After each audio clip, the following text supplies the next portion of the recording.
There is an ideology that invisibly dominates almost every aspect of our society. It seeps into every nook and cranny it can find, from the cities to the countryside, from our jobs to our homes, from our schools to our political system, and even into our relationships with each other and with the planet. It burrows down into the deepest values we hold, such as freedom, dignity, and choice, and uses them to its own advantage. This ideology has gripped us so tightly that its logic has become intertwined in our own conventional wisdom. You may have never heard its name before, but this ideology is real, it is dangerous, and it is finally being exposed. This ideology is neoliberalism.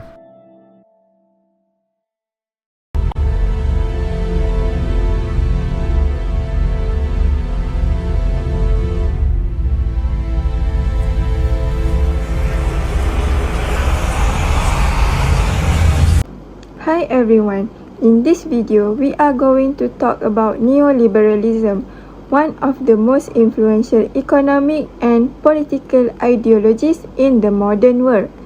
Neoliberalism focuses on free markets, limited government intervention, and individual responsibility. The idea is that the economy works best when businesses and individuals are free to compete with minimal interference from the government. So now, let's break down what neoliberalism looks like in practice. First, it supports a free market economy where supply and demand drive everything. Second, it pushes for privatization, meaning government-run services like water, electricity, or transport are sold to private companies. Third, it encourages deregulations or reducing rules on businesses, especially in the financial sector. Fourth, it involves cutting public spending, especially on social programs like healthcare or education. And lastly, neoliberalism promotes global trade and investments, opening up economies to international markets. Globally, neoliberal ideas have been spread by powerful institutions like the IMF, the World Bank, and the World Trade Organization, especially to developing countries in exchange for financial aid. Now, neoliberalism has had both positive and negative effects. On the positive side, it is credited with boosting economic growth, efficiency, and innovation. It is helped countries become more competitive in a global market. But it also has serious downsides. Critics argue that it increases income inequality, weakens public services, and gives too much power to corporations, sometimes at the cost of workers and communities. So, while neoliberalism continues to shape policies around the world, it remains a highly debated topic with strong arguments on both sides. Now, I will pass to other members to explain more deeper, including main points of this topic by Masturah, analysis of the theory neoliberalism presented by Shuhada, impact towards internal relations explained by Sabella Qawiema, and lastly, conclusions of this topic, Neoliberalism by Nur Maisarah. Now, we move to the main points. I will explain the three main ideas of the neoliberalism, which is the first main idea is the international institutions are very important. Institutions like United Nations, World Trade Organization, and International Monetary Fund help countries communicate, solve problems, and build the peaceful relationships. These institutions create rules that countries agree to follow. For example, the WTO helps settle trade disputes between the countries, while the UN provides a platform for discussing global issues like war, climate change, and human rights. By following the same rules and using the same systems, countries can act more predictably and misunderstandings can be reduced. These institutions also make it easier for states to trust one another because they know that there are clear procedures to handle disagreements. The second main idea is about economic interdependence and free trade. This means that when countries trade with each other, they become connected and dependent on one another to grow their economies. For example, one country might export oil while another exports food or technology. Each country needs the other to get the goods and services they cannot produce on their own. This creates a situation where peace becomes more valuable than conflict, because war will disrupt trade and hurt both economies. Neoliberalism sees free trade as a positive force that brings mutual benefits to everyone. It helps countries grow richer, create jobs, and improve the living standards. But more importantly, it makes countries think twice before going to the war. The third main idea is international cooperation is possible even without a global government. This is different from some other theories like realism, which believe countries are only focused on power and cannot truly trust each other. Neoliberalism, on the other hand, says that with the right conditions like clear rules, ongoing communication, and shared interests, countries can work together effectively. For example, countries might cooperate to protect the environment, fight against terrorism, or handle a health crisis like a pandemic. Even if they don't always agree, they still can find a common ground through the dialogue, treaties, and regular meetings. The International Monetary Fund and the World Bank have been founded, just like the United Nations after World War II. Why? Mainly because after the war, everyone wanted peace. However, peace on an empty stomach is hard to maintain. So these two institutions were meant to help the economic stability of the world. Both of them are basically banks, but instead of being started by individuals, like regular banks, they've been started by countries. Most of the world's countries are members of the two institutions, but of course, the richest countries are those who handled most of the financing, and ultimately, those who have the greatest influence. The IMF and the World Bank were designed to complement each other. The IMF's main goal is helping countries which are currently in trouble, and who cannot get money by other means. Perhaps their economy collapsed, perhaps their currency is in danger. The IMF, in these cases, is kind of like a lender of last resort, who you go to when nobody else is willing to give you money. The World Bank, in comparison, has a more long-term approach. Its main goals revolve around the eradication of poverty, and it funds specific projects which help them reach these goals, especially in poor countries. Now, I will present an analysis of the theory neoliberalism in international relations. This theory focuses on how states can cooperate even in an international system that lacks a central authority. So, I will explain the three main points in this analysis. The firstly, supporting global cooperation. So, neoliberalism explains that in the world without a central authority, countries can still cooperate through international institutions such as the United Nations and the World Trade Organization. These institutions help reduce suspicion between countries, provide clear rules, and monitor national behavior, so that cooperation is more likely to occur. For example, global efforts such as climate agreements and trade cooperation are evidence that countries can unite and work together for the common good. The theory successfully explains how diplomacy and mutual interest play an important role in international relations. Secondly, criticized as overly optimistic. Although neoliberalism sees institutions as the key to peace and cooperation, it has been criticized for being overly optimistic. In reality, powerful countries violate international rules when it benefits them. For example, the United States invaded Iraq in 2003 without United Nations approval. This shows that international institutions are not always able to prevent conflict, especially when powerful countries prioritize their own interests.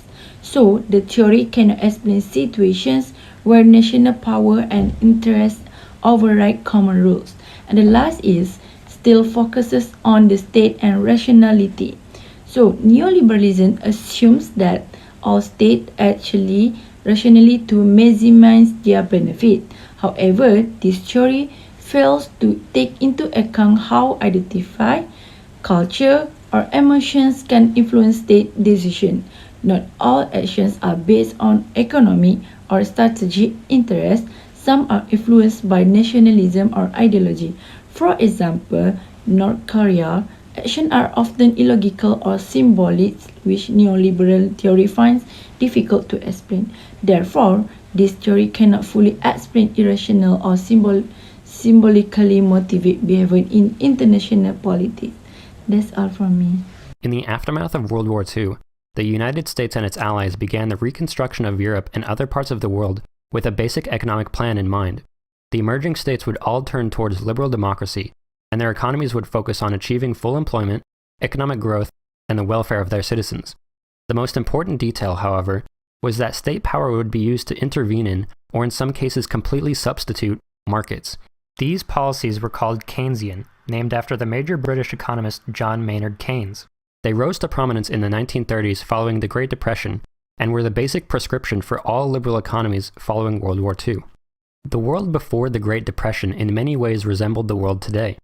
Income inequality was high, the notorious robber barons enjoyed powerful monopolies over entire industries, and Wall Street was cashing in on the Gilded Age.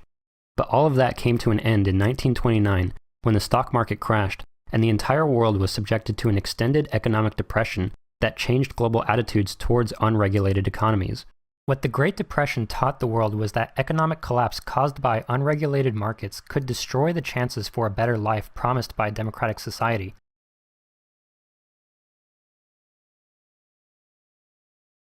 At first glance, it looks like the US and China are locked in a brutal financial standoff. But to understand this economic tug-of-war, we need to rewind a few decades. Right now, both sides are playing hardball. The US is burdened with $35 trillion in debt and facing de-dollarization, yet it's raised interest rates to 5.5%. Meanwhile, China is enduring a sluggish real estate sector and a stagnant stock market, but still refuses to aggressively cut rates, instead slowly dripping liquidity like squeezing toothpaste. So what exactly are they fighting over? To answer that, we have to go back to the origins of US-China trade relations. In the 1980s, the US economy was booming. Labor costs were rising fast, and inflation was pushing up prices across the board. To cut costs and tame inflation, the US began outsourcing low-end manufacturing, searching the globe for cheap labor. At the same time, China was in a quiet phase of industrial development, rich in labor but lacking capital and technology. The timing was perfect.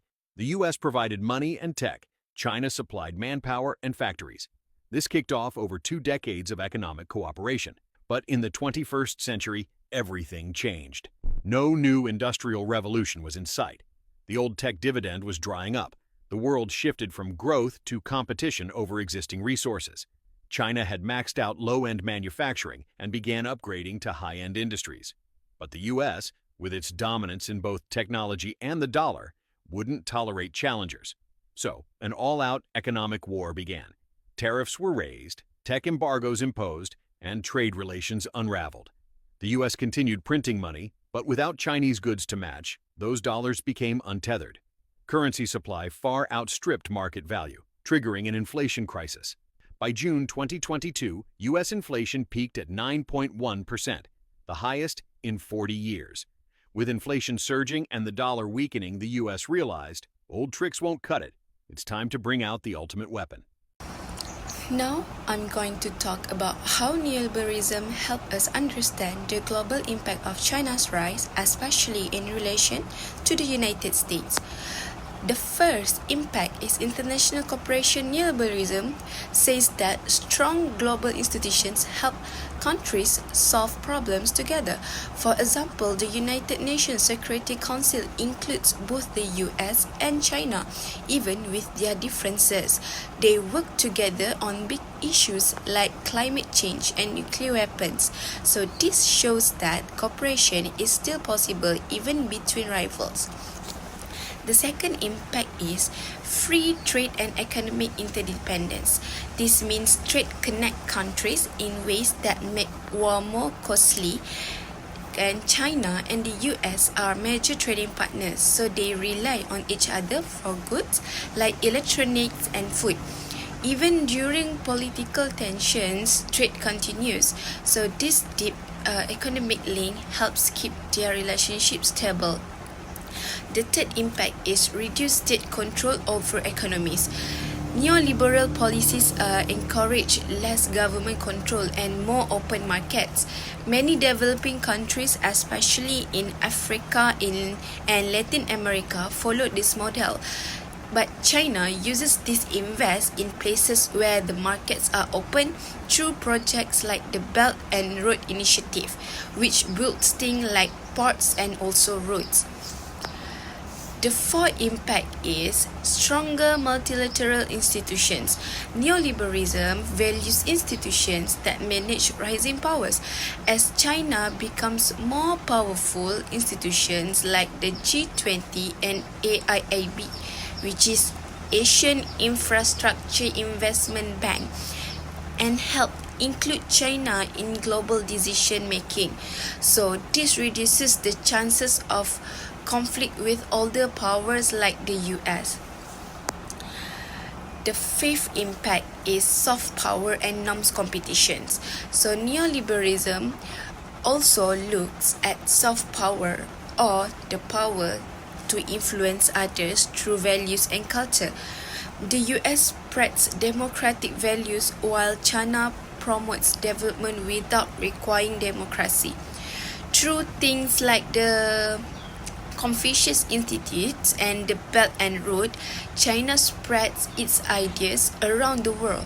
So this creates a kind of non-competition between the two powers. So overall, neoliberalism helps us to understand that institutions, trade, and global norms play a huge role in shaping how powerful countries interact, especially the US and also China. Instead of direct conflict, we often see cooperation, competition through ideas, and shared platforms for problem solving. China and Russia are challenging the US dollar's dominance, reducing its global market share from 71% to under 59% in the past decade. China's active role, securing 3 trillion yuan agreements with 40-plus countries through currency swaps, strengthens its economic position. Within the Shanghai Cooperation Organization, China and Russia lead a joint effort to boost trade using local currencies. SCO members' policies, like Russia responding to Western sanctions, China navigating strained US relations, India favoring non-dollar trade with Russia, and Iran proposing a unified SCO currency. In 2020, the yuan represented 44.92% of the total settlement value in China-Russia bilateral trade, totaling $48 billion. China expands efforts beyond the SCO, promoting local currencies in trade through platforms like BRICS and regional Asia-Pacific institutions. The SCO has broadened its scope with new dialogue partners like Bahrain, the Maldives, UAE, Kuwait, and Myanmar, while Egypt, Qatar, and Saudi Arabia have joined, indicating a trend toward non-dollar currencies in energy and commodities trade. Thank you to the previous presenter. Now I will continue with the summary and conclusion of our topic, neoliberalism. Neoliberalism promotes free markets, limited government, and strong international cooperation. It is based on the belief that states can work together peacefully through institutions such as United Nations, World Trade Organization, and International Monetary Fund, even without a central global government. Neoliberalism supports free trade and economic interdependence as a means to reduce conflict and promote mutual benefits among nations. However, it is often criticized for being overly idealistic, especially when powerful countries choose to ignore international rules. Despite this criticism, neoliberalism continues to be influential today, shaping global trade, economic policy, and international cooperation on major global issues. That's all from us. Thank you for listening.